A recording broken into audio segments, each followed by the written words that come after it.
Olá pessoal, eu sou Ivy Ribeiro e esse é o canal Alerta de Spoiler. Hoje eu vou trazer uma análise do filme Cisne Negro. E eu espero que vocês gostem. Mas antes de eu chamar a vinheta, eu vou pedir que vocês se inscrevam, ativem o sininho, que curtam, que comentem e que me ajudem a crescer esse canal. Vamos pra vinheta? Vinheta!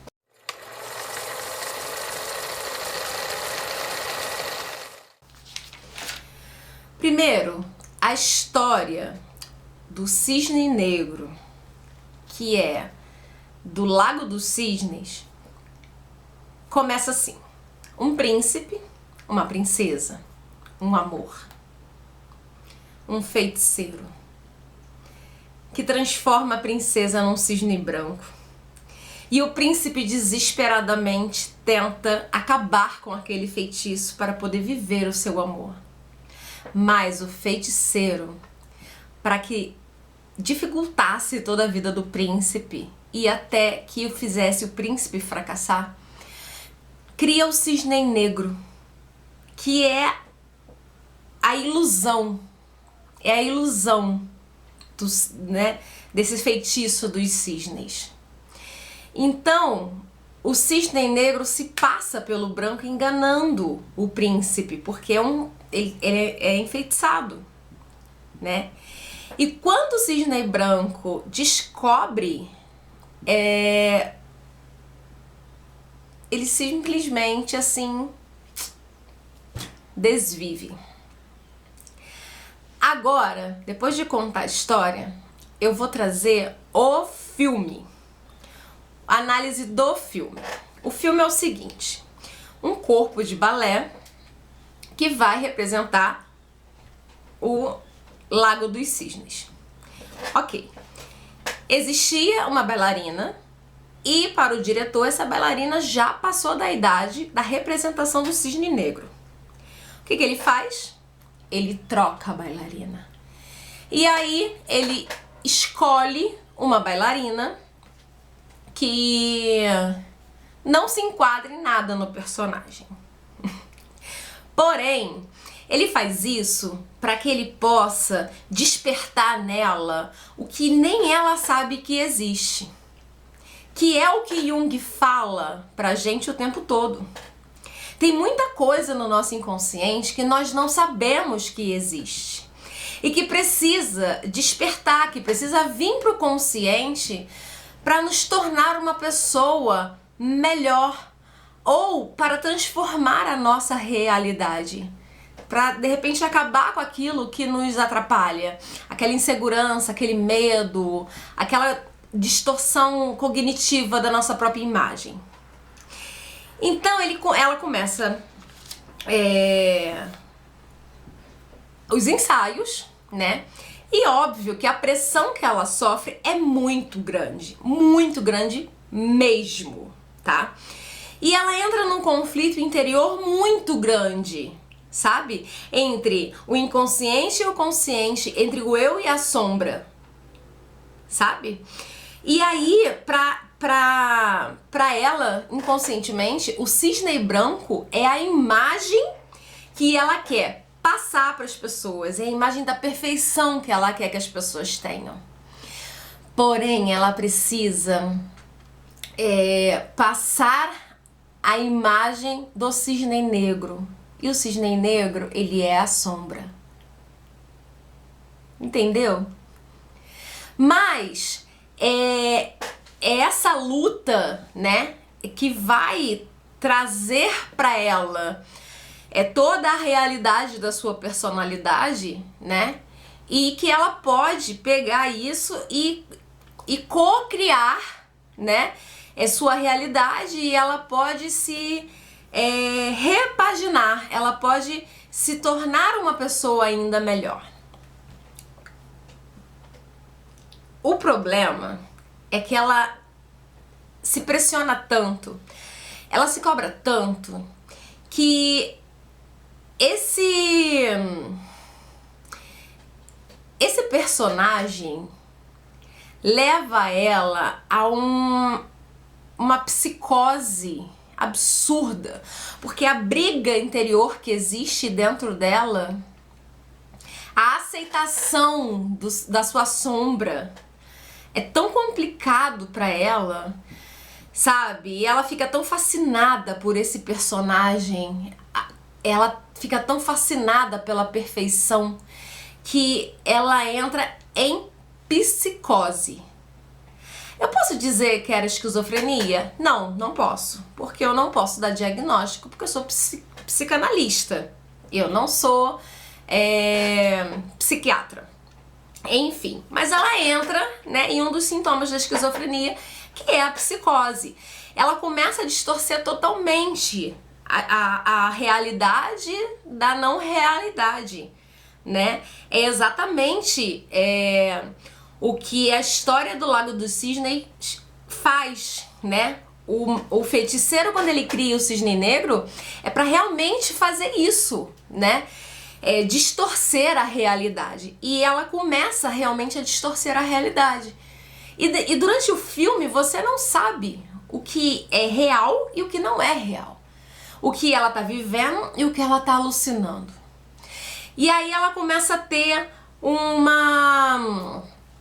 como eu vou dizer? Uma imagem distorcida dela mesma. Então, nessa análise, a gente entra num processo que Jung chama de individualização, sombra e persona. Só que sem um apoio, tá? Sem um apoio profissional, lidar com a sombra pode simplesmente te enlouquecer. Pode simplesmente te tornar uma pessoa um pouco pior. Pode te deprimir. Pode ter várias consequências. No caso dela, a consequência foi a psicose. E aí, a busca pela perfeição é tão grande, mas tão grande, mas tão grande, que ela faz o papel do cisne branco e aí ela cai. Nossa, ela volta frustrada por causa disso, né? A perfeita não pode errar. E ela entra no camarim dela e ela vê a substituta. Porque todo corpo de balé, todo corpo de teatro tem um substituto, né? Porque somos humanos e tudo pode acontecer.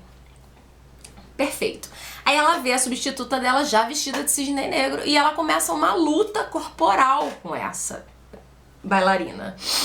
É quando ela taca a bailarina no espelho, o espelho quebra e ela pega um pedaço do espelho e enfia na barriga dessa bailarina. E desesperada com o que ela fez, ela arrasta o corpo até dentro de um box, né? E fecha a porta. Se arruma correndo e volta. Assim, o ódio dela de pensar em ser substituída traz à tona esse lado sombra não trabalhado. E ela se transforma no cisne negro. Ela se transforma completamente no cisne negro, né? Ela é perfeita.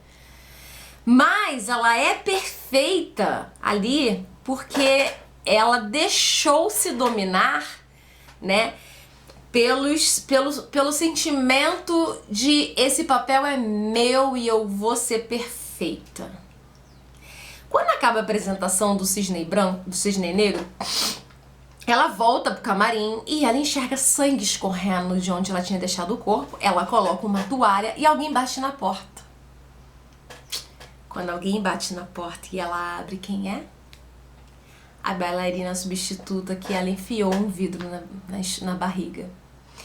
E ela foi lá pra dar os parabéns, porque ela realmente foi assim, foi intacta a apresentação dela. E as pessoas nem esperavam isso dela. Por quê? Porque ela tinha essa dificuldade de explorar novos talentos, novos sentimentos, novo tudo. Enquanto ela estava preocupada em ser perfeita, né, ela esqueceu que ela precisava entender que ela era o próprio impedimento do caminho dela. E é isso que o diretor fala pra ela. Por que ela é o próprio impedimento do caminho dela? Porque é ela que não acredita no potencial dela. E na busca disso, né, dessa perfeição que ela entende de modo errado, ela começa com as psicoses. E aí ela percebe que foi uma alucinação aquela briga e que na verdade ela lutou com ela mesma, e quando ela olha, ela tá ferida. Ela volta, faz o cisne branco lindamente, lindamente, lindamente. E aí no final ela olha pro feiticeiro, ela olha pro príncipe e ela olha pra plateia, como mandou o diretor. Só que quando ela olha pra plateia, ela vê a mãe completamente emocionada. Mas uma mãe também que estava vendo a sua filha se autodestruir.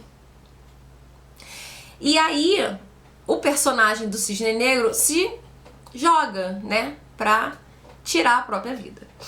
E ela se joga e ela cai num colchão. Quando ela cai no colchão, o espaço vem abaixo de tanto aplauso, porque ela foi perfeita. Só que essa perfeição dela custou a saúde mental dela e quem sabe talvez até a vida. Porque o filme, no final,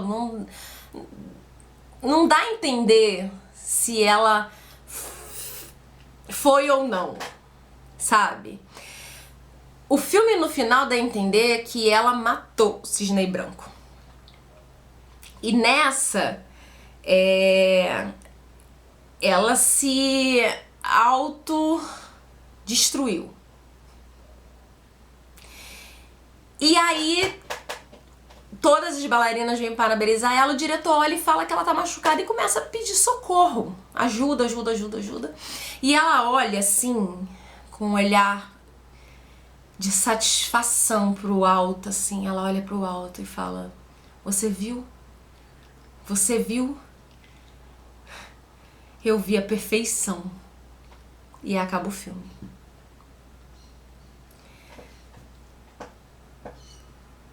A briga dentro de uma pessoa contra a própria sombra, contra os seus traumas, as suas necessidades de perfeição, contra momentos que você viveu, né? A sombra, ela é tudo aquilo que está escondido e que nos feriu, né? E que nos fez acreditar também que não podemos ser melhor.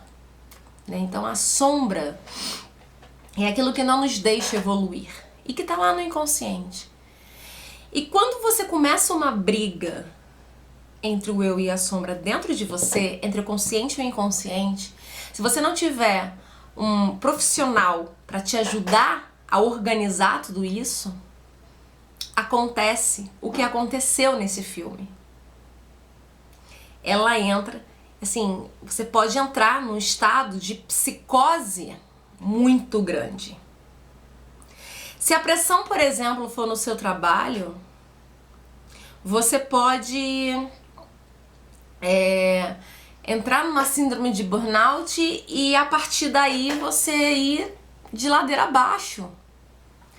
Se é num relacionamento, se é na vida, se é em qualquer coisa, no seu dia a dia, somos seres humanos, a perfeição não existe.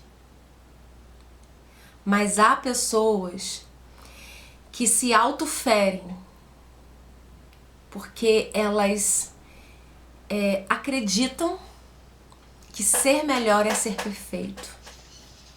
Que a cobrança que está em cima dela é de perfeição e não de melhoria. Quando estamos aqui para evoluir e sermos melhor. Então esse filme, ele é muito interessante, assim, porque ele traz essa luta dentro de si e mostra o perigo que é essa luta dentro de si sozinha. Por quê? Porque você pode chegar no nível mais alto, que é o que ela chegou, que é de psicose. De você não saber mais o que é realidade e o que é ilusão da sua cabeça. Assistam esse filme agora com essa análise, com esse olhar. Depois volta aqui, comenta pra mim se você concorda comigo, se você discorda, se você tem outra visão. Eu aguardo você.